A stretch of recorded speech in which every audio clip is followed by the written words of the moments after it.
Dark golden light slowly penetrated the ancient mud brick ruins, sand and dust swirling in the wind. The Sumerians recorded the oldest human writing in this fertile crescent in 3500 BC. In these cuneiform texts, one name recurs in a chilling way: Lilith, the demoness of the night, the suffocator of children, the embodiment of desire and death.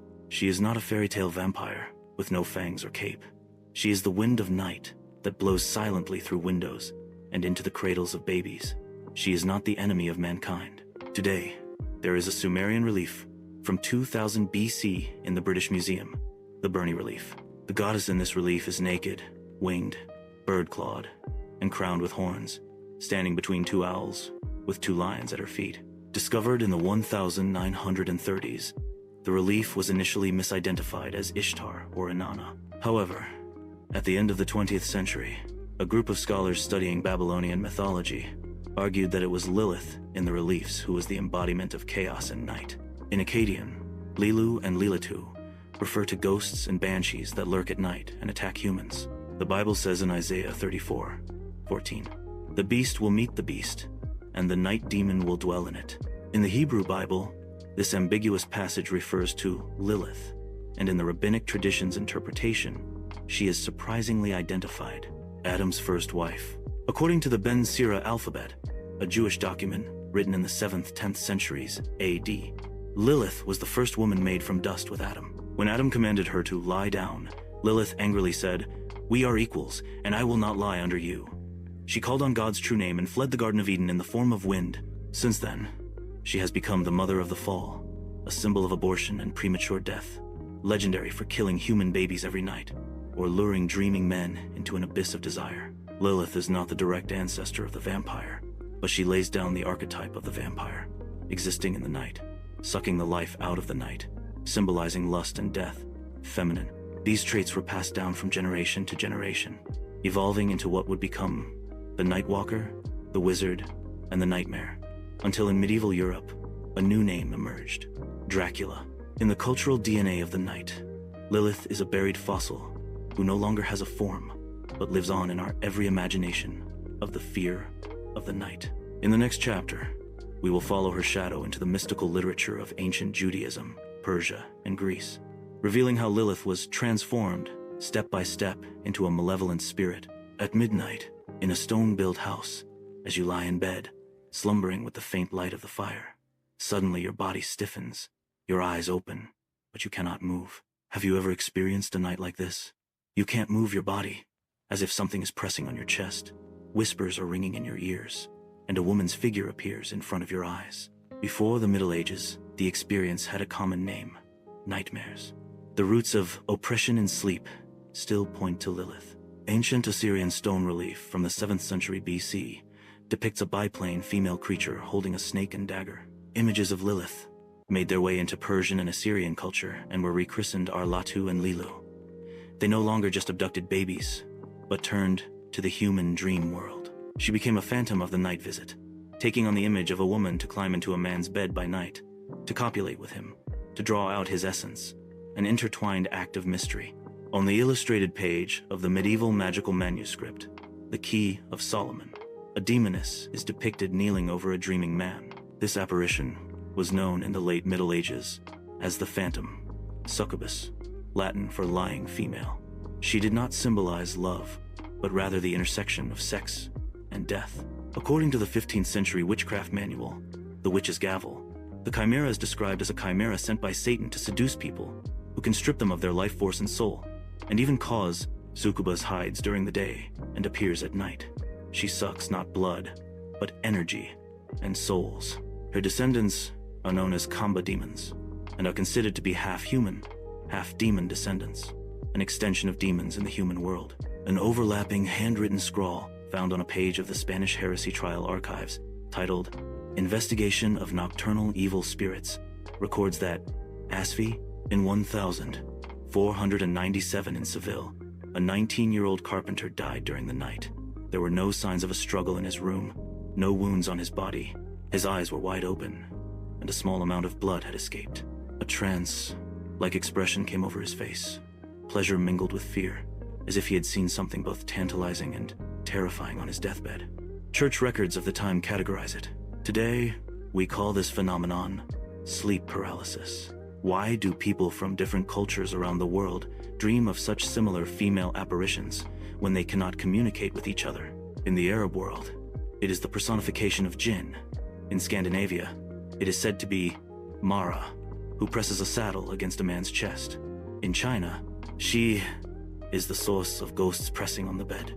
In an 18th century painting, The Nightmare, the head of a black horse peeks behind a drapery, and a small demonic phantom sits on the chest of a naked woman. The artist, Johann Heinrich Fussli, created this painting, The Nightmare, in 1781, which became the first public depiction of a phantom attack in the history of Western art. The woman in the painting was lying on her back, eyes upturned, limbs weak, and the gargoyle pressing down on her was not Satan or a werewolf.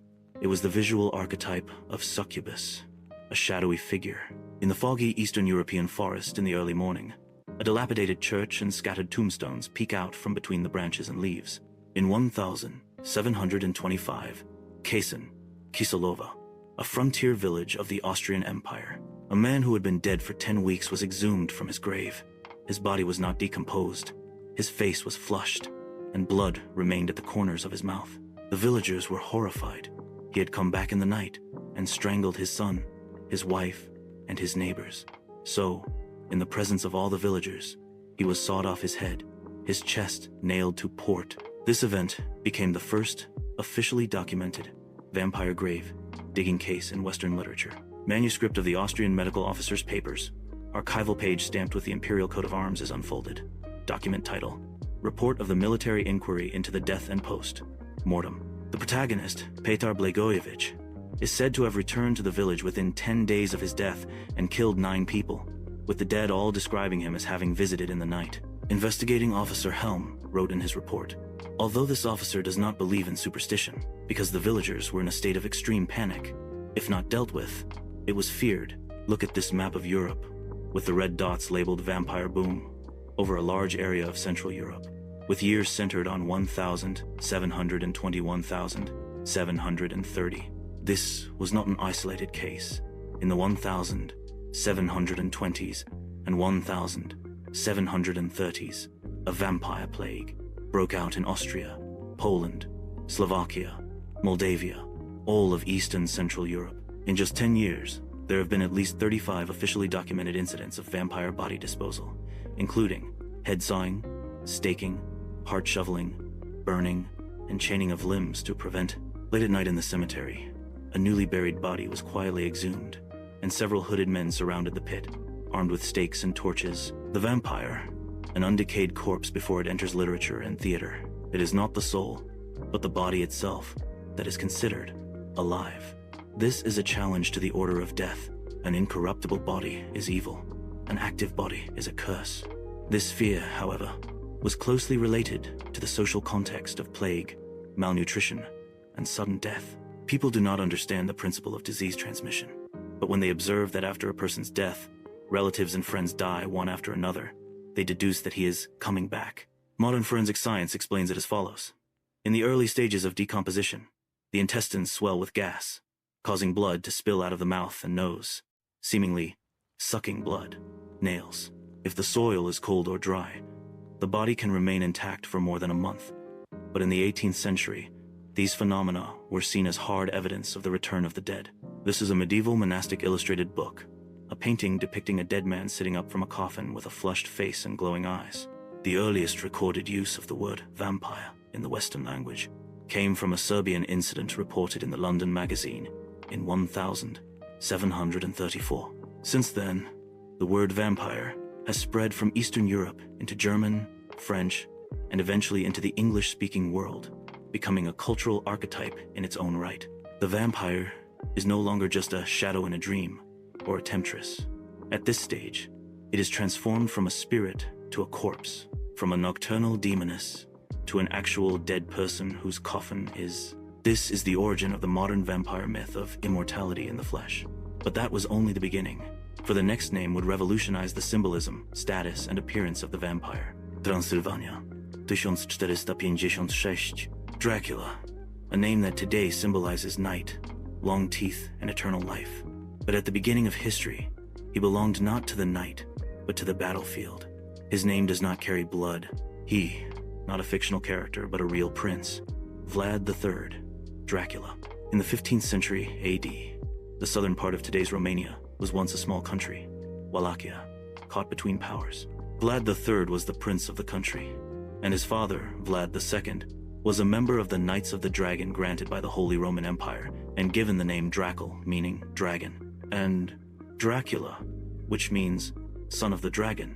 But in Romanian, Drac can also be translated as devil.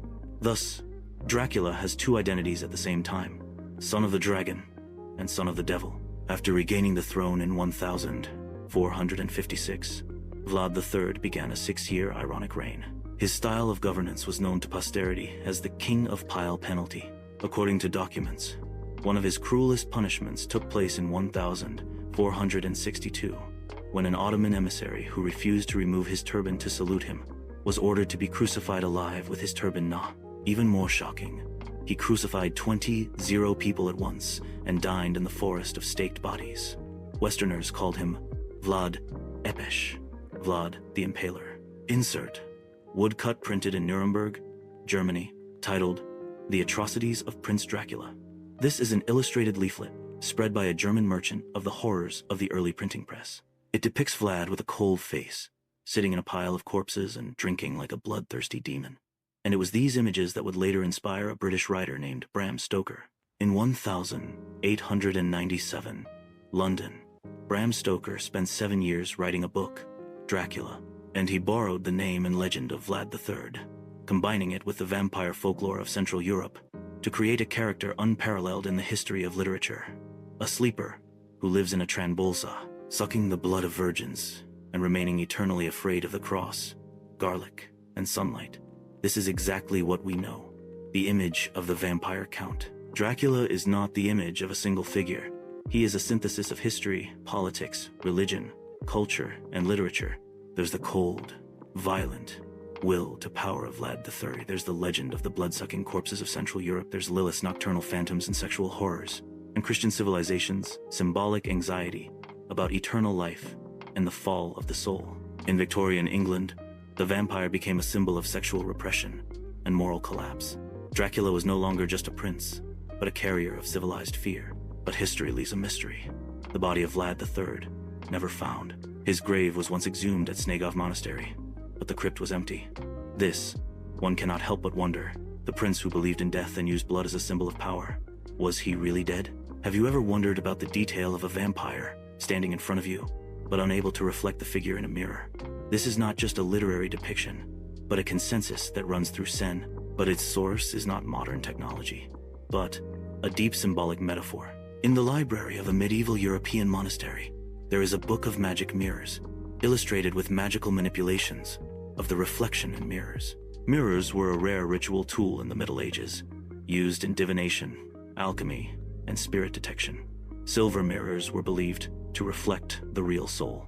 And vampires, being soulless beings, are naturally incapable of leaving an image in a mirror. This is not a physical phenomenon, but a theological judgment. Unreflected means without self, and unimagined means unrecognized by heaven. Bronze mirrors from Eastern cultures were also used to invoke spirits and suppress ghosts, with the backs of the mirrors engraved with 8 trigrams and astrological signs. This notion is not unique to Europe. In ancient China, mirrors were called demon mirrors and were said to reveal the true form of demons.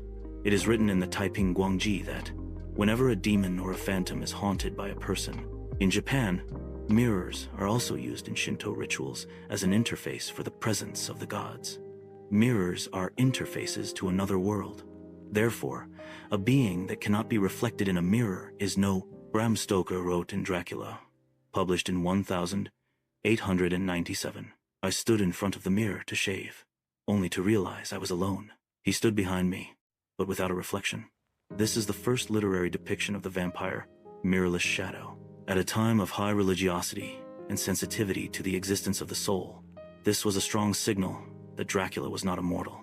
He had no soul. He is a reject of God. This characteristic has since become the iconic setting of vampire film and television images. not only to create mystery, but also visual absence. No shadow, symbolizing hidden danger. No rifleti. The mirror is empty, reflecting the viewer's own fears. Today's scientific research also shows that mirror image recognition is one of the core mechanisms of self-awareness. Infants are unable to recognize themselves in mirrors until 18 months of age, and some animals, e.g., chimpanzees, dolphins, elephants, can demonstrate heightened awareness through the mirror test. And a vampire without a shadow in the mirror may not be without a shadow. Instead, it's refusing to face your true self. It's an old philosophical metaphor. Is it vampires we're afraid of? Or is it the mirror that, well, can't hold the truth? The vampire has no reflection. Not because he's invisible, but because he has no soul, no belonging, no salvation, no other side of the mirror world. He exists, but is not recognized. This is not just a horror story setting, but the ultimate human metaphor for the loss of humanity. There is a legend, common in vampire myths around the world, that vampires cannot trespass on private property unless they are invited to do so. In European and American film and television, this becomes a dramatic bridge. But in ancient folk beliefs, it is not a plot device. Rather, it is a sacred and dangerous covenant ritual. In Eastern European tradition, the home is considered a sanctuary. The door of the house is the threshold between the real and the supernatural worlds. The threshold is not only a barrier to the elements, but also a sealing line at the boundary of the soul. Once this threshold is opened, whether out of good intentions or ignorance, evil spirits, the invitation is the key that unlocks the seal of the spell. In 1994's interview with the vampire stands outside the door and waits for the person to say, "Please, come in," before slowly stepping in. In Buffy the Vampire Slayer, demons can't break through the door of an uninvited home, and in True Blood, revoking an invitation forcibly ejects a vampire from the door. In Stephen King's Cold Town, the vampire must obtain verbal permission from his master to approach the child's bedroom, and the sovereignty of the home takes precedence over all supernatural forces. The Jewish ritual of the doorframe inscription, in which scrolls of sacred scripture are hidden on the side of the door, symbolizes divine protection. Religious rituals have long regarded the door. The Jewish ritual of mezuzah requires that a scroll be nailed to the door of the home as a sign that the Lord has taken up residence there. In the Christian tradition, communion, atonement, marriage, baptism, all sacramental covenants are voluntary. The invitation of the vampire to enter the house is in fact the reverse of the sacrament. According to psychologists, boundaries are psychological defenses between the individual and the environment. Invitation means the active opening of boundaries, and you invite, not just guests, you invite, you allow it to change you.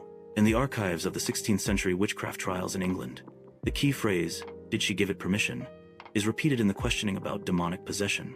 In medieval demonology, demons were not allowed to force themselves on people unless the host allowed them to do so. This is the same as the vampire's invitation to enter the house. Before an evil being can gain a ticket to reality, it must be opened by the human will. This is not a horror scenario, but the ultimate affirmation of faith in the power of the will. When you open the door and say, "Come in," you're not just letting someone in. You've even subconsciously accepted his rewriting of the rules of your world. That's the real horror of vampirism. He has lived through the Crusades and seen the Black Death sweep across Europe. He has smiled at the balls of Versailles and sniffed the smoke by the trenches, but he never gets old. From Lilith and Succubus to Count Dracula and the Twilight Children, the vampire does not die, does not age, does not rot. He is eternal flesh, a traveler outside of time. But here's the thing. Why are vampires forever young? As early as the Sumerian epic of Gilgamesh, the question of immortality was already raised. After losing his friend Enkidu, the hero Gilgamesh embarks on a journey to find the secret of immortality. He traveled to the bottom of the sea and finally found the grass of rejuvenation. But on his way back, he was devoured by a snake. It's a medieval alchemist drawing. The book of immortal medicine, the Stone of the Magi. In the Dark Ages of Europe, alchemists sought the Stone of the Magi, not for gold, but for immortality. Vampires, in a sense, were the end product of alchemy. There is no decay, no sickness, no aging, only the suspension of time. He used blood instead of potions, and curses to realize the alchemist's desire for physical immortality. In modern biology, the aging of the human body is closely related to a structure called a telomere. Telomeres are protective caps at the ends of chromosomes that shorten each time a cell replicates. When the telomeres are shortened to a certain point, the cell stops dividing and enters the senescence program. And scientists have discovered that some cancer cells, some embryonic stem cells, and even some immortal animals, such as Hydra, have the ability to activate the enzyme telomerase, allowing blood is his restorative factor, night is his constant laboratory, death is his old self, and rebirth is the eternal cycle of life. From literature to film and television, one of the constant labels of the vampire is eternally young in appearance, no longer an ugly corpse, but a perfect human temptation. He controls others. This hits the deepest human anxieties on a psychological level.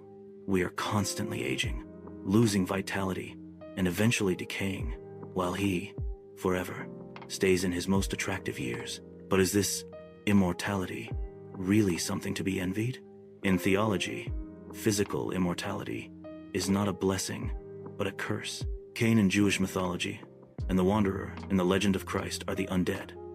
They have lost the power to reconcile with time and have been abandoned by time to witness the death of all things.